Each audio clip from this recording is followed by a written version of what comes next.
Hello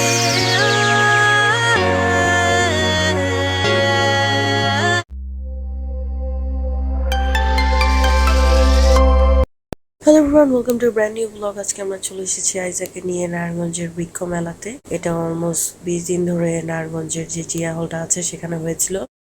তো চিন্তা করলাম আইজাকে নিয়ে এবার একটু ঘুরে যাই, কজ এখন কিছুটা গাছ, ফল টল, ফুল এইসব চিনে।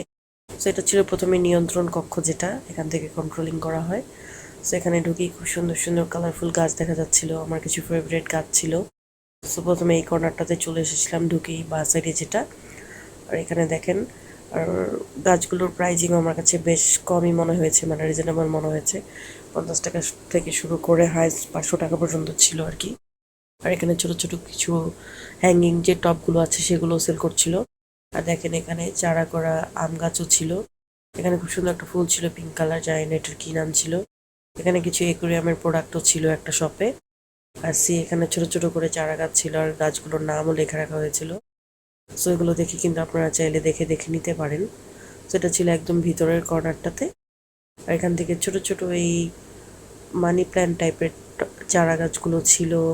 তারপর এখানে কিছু ফল গাছ ছিল, বিভিন্ন ধরনের মালটার ভ্যারিয়েন্ট ছিল। এখানে ব্লাড একটা মালটা ছিল। তারপর এখানে কিছু গোলাপ গাছ ছিল। এই গোলাপ গাছটা আসলে একসময় আমাদের ছাদে ছিল, সো দাঁড়িয়ে দাঁড়িয়ে কিছুক্ষণ দেখলাম, ছোটোবেলার স্মৃতি রোমন্থন করলাম। এখানে বাগান বিলাসের অনেকগুলো ভ্যারিয়েন্ট ছিল। তারপরে এই সবটাতে একদম খাঁটি মধু, অথেন্টিক মধু অ্যান্ড অন্যান্য কিছু গাছের চারা টারা পাওয়া যাচ্ছিল, বীজ টিজ পাওয়া যাচ্ছিল।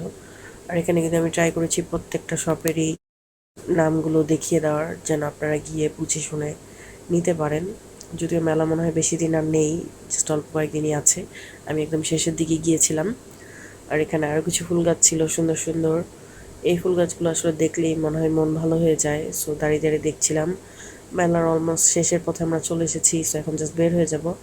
আর যার আগে খুব সুন্দর একটা জবা ফুল দেখছিলাম এখানে, অরেঞ্জ কালার। সো এটা একটু আপনাদের এখন দেখিয়ে দিব, আর দেখিয়ে আমরা এখন বের হয়ে যাব।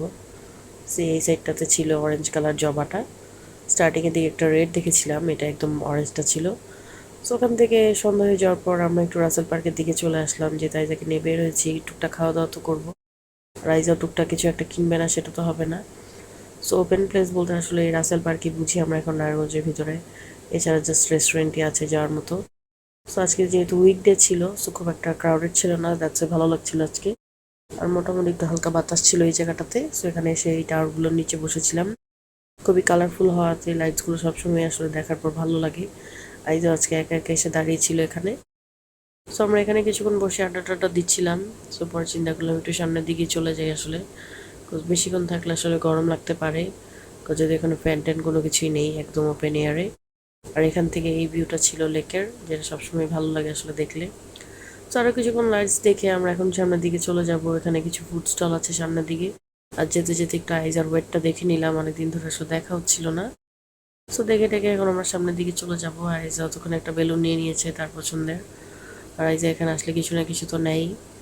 সো এখানে একটা শপে দেখলাম খুব সুন্দর থাই স্যুপ করছে আর মোমো করছিল। আর এই পাশের স্টলটাতে খুব সুন্দর করে চাউমিন মেক করা হচ্ছিল, একদম ইন্ডিয়ান স্টাইলের। সো ওখান থেকে একটা অর্ডার করে দিলাম। আর এখানে ছিল মোমো। প্রথমে চিন্তা করেছিলাম মোমো ট্রাই করব, পরে চিন্তা করলাম আমাদের স্যুপটা ট্রাই করি। ওখান থেকে একটা স্পেশাল সসেজ চাউমিন নিয়েছিলাম, আর এখান থেকে থাই স্যুপটা নিয়েছিলাম। মোটামুটি এভারেজ ছিল, 50 টাকা ছিল। ওটা অত বেশি খারাপও ছিল না। সো আমাদের ব্লগটা কিন্তু আজকে এই পর্যন্তই ছিল। ব্লগটা ভালো লাগলে লাইক কমেন্ট দিয়ে পাশে থাকবেন। আল্লাহ হাফেজ।